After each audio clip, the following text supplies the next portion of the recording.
Bloody hell, what happened there? Welcome back to a Yorkshire Lad Talks Football, and welcome to another video. I'm back, baby, I'm back. Let me sort the camera out first. There we go, that's better. Yeah, I'm back. I've had a bit of a break, probably about 10 days off now. Started a new job, been very busy, so I probably haven't had the time to make a video, but I'm going to make time to make these videos because I really enjoy making them, and the support I've had so far has been unreal. 155 subs now, so if you can help me get to 200 subs sharpish, that would be brilliant. If you like the video, drop a like, subscribe to the channel, turn the bell notifications on, all that good stuff. As I've said, I'm trying to hit 1,000 subs by the end of 2021. So yeah, if you could do that, that'd be wicked.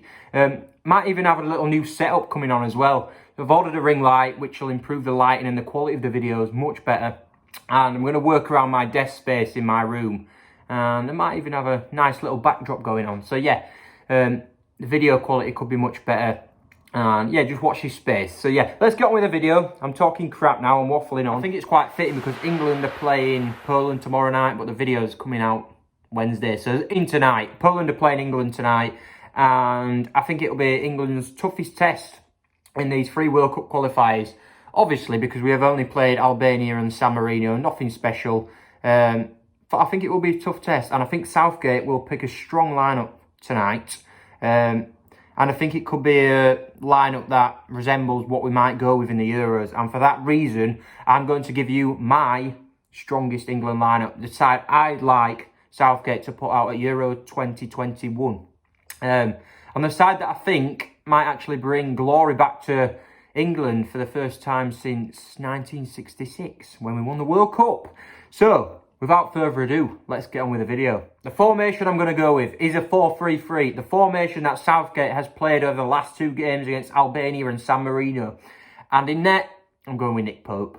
He's not a glamorous choice, but he does his job. He's a great keeper. Great at shot stopping. Maybe not that great on the ball, but you don't need that. Come on, we don't need that. You need the ball to be kept out of the net by the keeper, and that's exactly what Nick Pope does. I think last season, Last season he had the best clean sheet record in the Premier League out of any keeper. And he collects a lot of points on fantasy football as well. So yeah, Nick Pope in net. You can't go wrong with him. He's a great keeper. Pickford, no chance. He's come under scrutiny. He's probably picked up his performances in recent weeks, but he's too error prone for me. He's too error prone. He's great on the ball. He's got a nice left foot, but doesn't matter. I think he's too error prone, Pickford, and for that reason, Pope has to start in net. And my right back I'm going with is Kyle Walker. This might come as a surprise to some people because we have got Trent Alexander-Arnold, who has been off form recently, but he's still got that quality on that right-hand side to whip the crosses in. We also have Reece James, who I think is fabulous. He's one of Chelsea's best defenders. Brilliant on the ball. I'd say he's better than Trent at defending as well. So he's like a combination of Walker and Trent. But yeah, I just think Reece James is a better player than Trent. Going forward, possibly not, but defending, yes. And I think he's equally as good as Trent at going forward in terms of his crossing ability. So yeah, I'm going to actually go with Kyle Walker though, because he's got that connection with John Stones, and that's my next player in defence. John Stones and Walker have that great connection at City. Also, Walker's rapid. He's got the ability to bomb forward, get back, even when an attacker's got a run on him, because he's so quick. He's lightning quick, and I think it could be a great benefit in this tournament for England. I'm going with Kyle Walker right back, and Stones next to him, who has been flawless for City since he came back in. Him and Ruben Diaz have been fantastic, and to partner him, I'm going to go with Harry Maguire. Old slabhead from United. He's good in the air, he's quite good on the ball. I don't think we have an abundance of quality centre-backs, and for that reason I'm going with Maguire. But no, he does his job. He does his job all right. He's not worth 80 million, what United paid for him from Leicester back in like 2019, 2018, but he'll do the job. He's a good captain as well, I think, and he will captain England's side. So yes, Harry Maguire in at centre-back next to John Stones, and let's hope they can form a nice partnership to take us through to the Euro finals and win the competition. And left-back, this leads nicely onto left-back, and I'm going with Luke Shaw, who also, like Stones and Walker, Maguire and Shaw have formed a great partnership, and that's one of the reasons I picked Maguire over the likes of Tyrone Mings, who I think is a very good player and has got a nice left foot, and he would offer that balance, that counterbalance at the back to play out from the left. But yeah, Maguire and Shaw, good partnership. Shaw's been absolutely magnificent this year. I'd pick him over Chilwell, definitely, because Chilwell's been inconsistent. He's kept dropping out the side when Tuchel's been in. He was a fan favourite under Lampard, but Tuchel's dropped him. And I think his form's just dropped off dramatically, to be honest, at points in the season. And Shaw's been consistent all season. He's continued to perform. I think he's been United's best player. And for that reason, I'm going with Shaw. He's good at defending. He's good at going forward. So, Luke Shaw. This is where it gets interesting. This is where it gets really interesting, because I know for a fact Southgate's a defensive manager, but I know for a fact that England have so much attacking options at their dispense. They have so many attacking options at their dispense, and it's worrying because Southgate's in charge. If we had, let's say, even a Wenger in charge, someone like that who you could see managing England one day, they'd utilise this attacking brilliance and this attacking threat that we have. But Southgate, being such a defensive manager, I've got a worrying feeling that it will go with two centre defensive midfielders.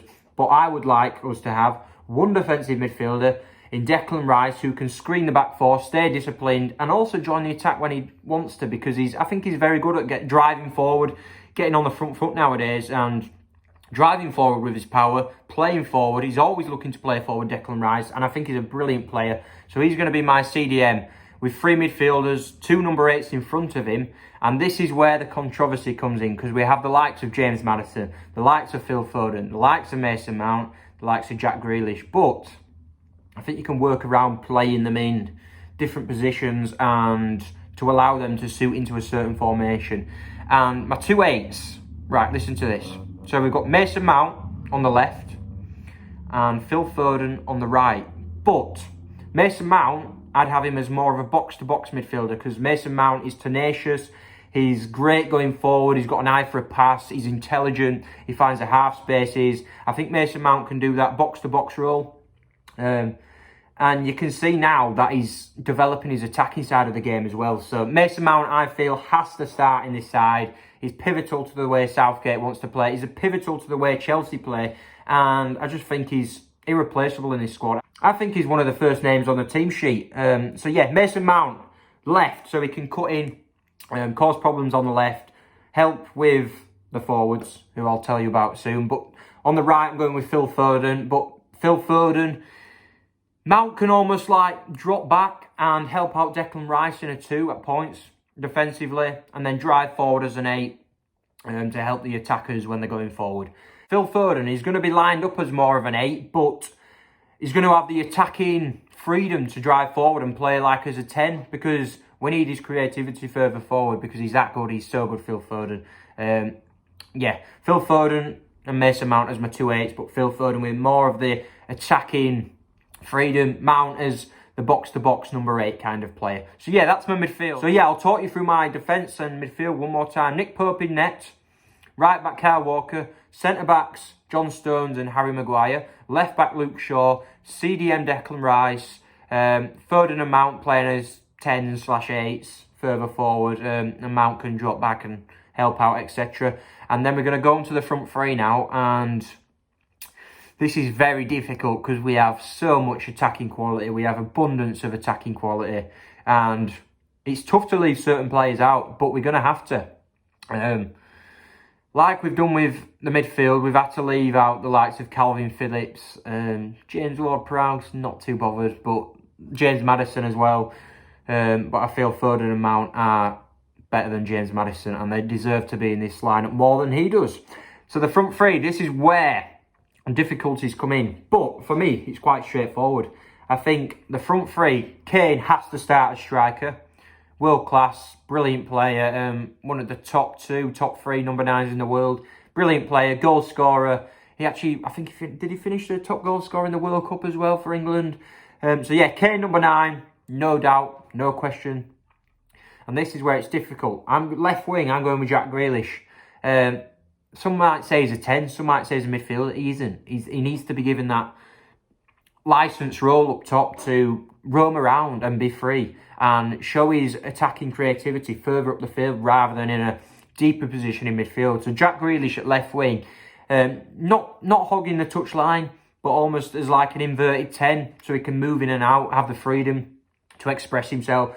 I think his creativity, his brilliance on the ball, his dribbling, he's a brilliant player all round, isn't he, Jack Grealish? So Jack Grealish has to start in this side.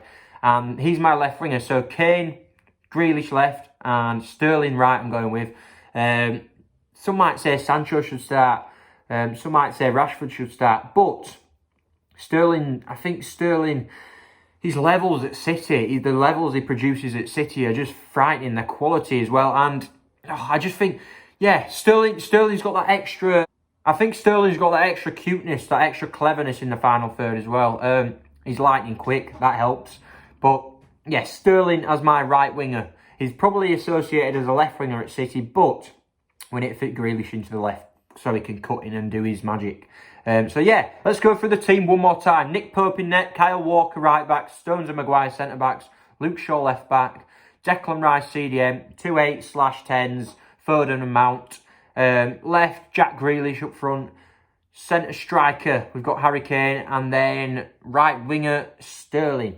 That leaves out Rashford, Sancho, Maddison, Ollie Watkins, Dominic Calvert-Lewin, all these kinds of players. We've got such an abundance of quality. And it's hard to leave players out. But that's the lineup I feel will take us far in the competition and hopefully bring the Euros back to England. That would be lovely, wouldn't it? That would be absolutely brilliant. So if you like the squad, feel free to leave comments telling me who I should have picked differently. But yeah, that's my side. And yeah, if you like the video, drop a like. If you're new to the channel, subscribe. And yes, thank you, up the chills.